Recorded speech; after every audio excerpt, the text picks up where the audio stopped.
My husband didn't leave because our marriage was failing. He left because he was the face of an organized scheme, and I was holding the evidence that could put him away for an enormous term. When his mother called in the middle of the night to demand I hand it over, I realized the man I'd shared a bed with for years had been using me as a pawn in a game of shadows. My marriage didn't end with a dramatic scream or a shattered plate. It ended with a spreadsheet. My husband, Mark, had always been a man of logic, but somewhere along the line, that logic became twisted by the singular, suffocating influence of his mother, Elena. She was a woman who viewed our marriage not as a partnership, but as a hostile takeover of her son's resources. For 3 years, I was the enemy combatant, and Mark was the battlefield. When he finally served me the papers, he didn't even look me in the eye. He just slid the documents across the mahogany table, his voice flat, devoid of the warmth I had fallen in love with. My mother pointed out that our financial goals are misaligned, he said, reciting her words like a gospel. She's right. I've already signed a lease on an apartment across town. I'm moving out tonight.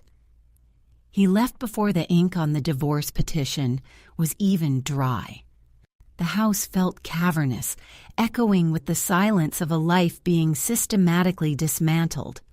I spent 48 hours in a haze of disbelief, staring at the empty space where his desk used to be, wondering how a man I'd shared my bed with for years could be hollowed out so completely by a woman who hadn't lived with us since he was a teenager.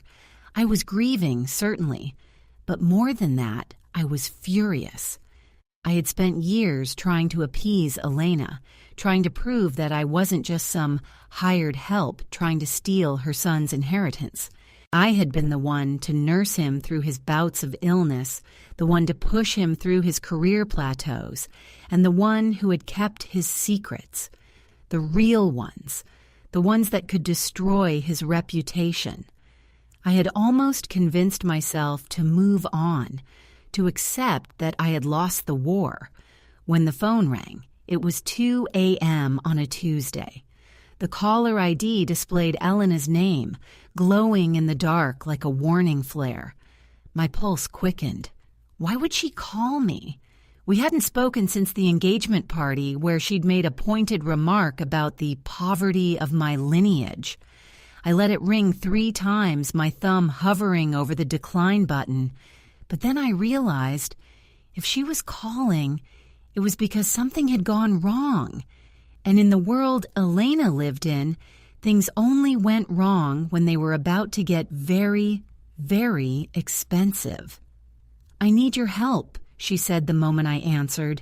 Her voice wasn't the sharp, condescending blade I was used to. It was trembling, not with emotion, but with a raw, primal terror. "Mark is in custody." I sat up, the cold air of the bedroom suddenly biting at my skin. Custody? For what, Elena? A traffic violation. He doesn't even speed. "It's not a ticket," she hissed, and I could hear the sound of someone pacing in the background, the frantic clicking of heels on marble. They raided the apartment he rented. They found things there, Sarah, things that shouldn't exist. They're claiming he's part of an organized scheme, and they've brought in the Service of Internal Security to handle the questioning. They're talking about an attempt to break his life with a serious criminal charge. If he doesn't talk, they're going to put him away for an enormous term. They think he was hiding illegal weapons and packages with substances for them. He's innocent, but the evidence, it's all in his name. My breath hitched. Mark was a boring corporate analyst who feared confrontation. He didn't have the stomach to be involved in anything more illicit than tax evasion. But then, my blood ran cold as I remembered the storage unit he had insisted on keeping, the one he forbade me from ever visiting, the one Elena had insisted he secure for business archives. "Why are you telling me this?" I asked. my voice barely a whisper. "Because," she choked out, her facade completely shattering, "I know you were the one who went into that unit last month. I saw you on the security footage. You didn't leave empty-handed, Sarah. Tell me what you took, or he won't make it out of the night alive." I stared at the phone, the cold plastic pressed against my ear, feeling like a live wire. The silence on my end was deafening. So that was it. The divorce wasn't just a result of her poisonous influence. It was a cleanup operation. Mark wasn't moving out to find himself. He was moving out because the walls were closing in, and they needed a fall guy with a clean record who they thought wouldn't fight back. Elena thought I was just a naive, heartbroken ex-wife who would crawl into a hole and die quietly. She didn't realize that in those years of being ignored and belittled, I hadn't been idle. I had been paying attention. "You're watching me?" I asked, my voice dangerously calm. I looked toward my bedroom window, scanning the dark street below for the telltale glint of a lens, but saw only the sway of the oak trees. "You orchestrated his move to a secure location, didn't you? You didn't care about his financial goals. You needed him to be the face of that unit's contents, so that if the authorities came knocking, the trail stopped with him." "Don't play the martyr with me," Elena spat, her tone shifting back to the icy arrogance I despised. "You were always the weak link. I knew you were snooping. You think you're clever for taking those documents, but you've only managed to put a target on your own back. The people behind this group, they don't care about the law. They care about their inventory. And if they find out that you have the ledger, Mark isn't the only one who will be facing an enormous term in a cold cell. They will come for you, and they won't be as polite as the police." My heart hammered against my ribs, a frantic rhythm that threatened to break my composure. She was right about one thing. I had been to that storage unit, but I hadn't just taken documents. I had taken the only thing that proved the entire operation wasn't just Mark's doing. I had taken the encrypted hard drive that tracked every transaction, every shipment, and every high-ranking official who was on the payroll. I had taken their insurance policy. "If you think you can threaten me into handing over the drive, you've severely underestimated how much I hate you, Elena," I said, my voice gaining strength. "You destroyed my life for years. You coached him to treat me like an obstacle to be cleared. You want to save your precious son? You tell them that I have the drive, but I've set it to upload to every major news outlet in the country the moment I stop checking in. I'm not a hostage. I'm the person holding the detonator." "You wouldn't," she gasped. "You'd destroy him too. He's your husband." "He was my husband," I corrected her. "Now he's just a man who chose his mother's pride over his own integrity. If he's in the hands of the Service of Internal Security, let them do their jobs. But if he tries to play the victim to save himself, he'll be going down for a lot more than just having illegal weapons and suspicious packages in his apartment." I clicked the phone off before she could respond, my hands shaking so violently I had to drop the device onto the bed. I needed to leave. Now. I grabbed my go bag, the one I had kept ready since the day I realized something was fundamentally wrong with Mark's business, and moved toward the back door. As I reached for the deadbolt, the lights in the kitchen suddenly flickered and died. The house went pitch black, but not before I saw a silhouette standing on my back porch. It wasn't a police officer.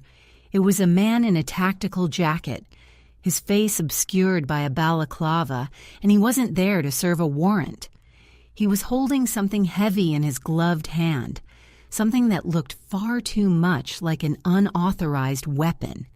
He tapped on the glass, twice. a slow, rhythmic knock that vibrated through my soul. He held up a phone.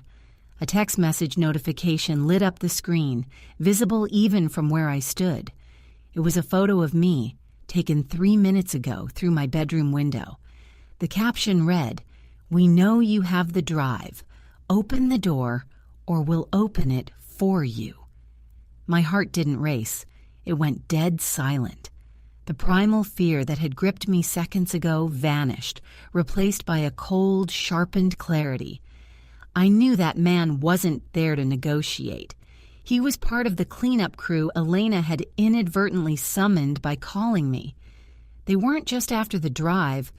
They were there to ensure no witnesses remained to testify about the organized scheme. I didn't open the door. Instead, I backed away, moving silently toward the mudroom. I reached into the hidden compartment I'd installed under the floorboards, the one place in this house Mark and his mother never thought to look. I pulled out the secondary drive, a clone I'd made the night I raided the unit. I had already set the primary drive to trigger a cloud sync notification to an investigative journalist at the Chronicle, someone I'd been feeding anonymous tips to for months. If I didn't check in by dawn, the files, the names, and the banking routes of their group would be public record. The glass shattered. A heavy boot kicked the frame, and the man stepped into the kitchen, his weapon leveled. I was already through the side exit, sprinting toward the garage. I didn't head for my car. I knew that was the first place they'd check. I dived into the crawl space under the house, a dusty, claustrophobic nightmare I'd mapped out specifically for this contingency. From beneath the floor, I watched the beam of his tactical light dance across the floorboards. "I know you're here, Sarah," a distorted voice growled. "Elena said you were smart. Don't be a martyr for a husband who didn't even tell you he was selling you out to save his own skin." I held my breath, pulling my phone from my pocket. I watched the progress bar. Upload, 98%. 99%. Complete. I hit send on the email that would trigger the automatic dissemination to the press, the legal authorities, and the Service of Internal Security. At that exact moment, the front door of the house burst open, not with the stealth of a thief, but with the thunderous authority of a raid. "Drop the weapon! Federal Service! On the ground!" The voices were deafening, a cacophony of shouting and heavy boots. I didn't move. I heard the scuffle, the metallic clatter of an illegal weapon hitting the hardwood, and the desperate shouts of the intruder. I stayed in the dark, clutching the second drive like a lifeline until the house fell into an eerie, heavy silence. Minutes ticked by, marked only by the sound of sirens approaching from the end of the street. When I finally crawled out, the kitchen was swarming with agents and windbreakers. Elena was there, held back by 2 officers, her face a mask of ruined pride and genuine shock as she realized her insurance had failed. Mark was being led out in handcuffs, his head hanging low, looking less like a successful businessman and more like the frightened child he had always been. One of the agents, a woman with a sharp gaze, spotted me emerging from the shadows. She didn't draw her weapon. She reached for her badge. "Sarah Jenkins? We found the logs you sent to the authorities. You're under protection now." I looked at Mark one last time.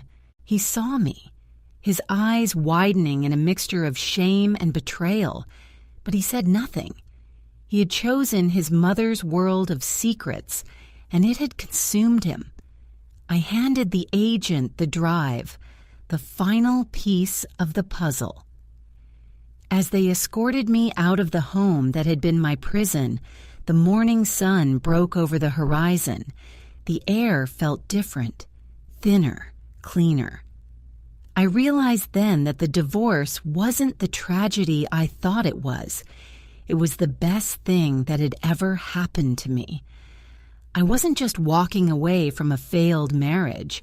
I was walking away from the entire web of lies. I took a deep breath, ignored the cameras flashing at the edge of the property, and walked toward the light. I was finally, truly on my own.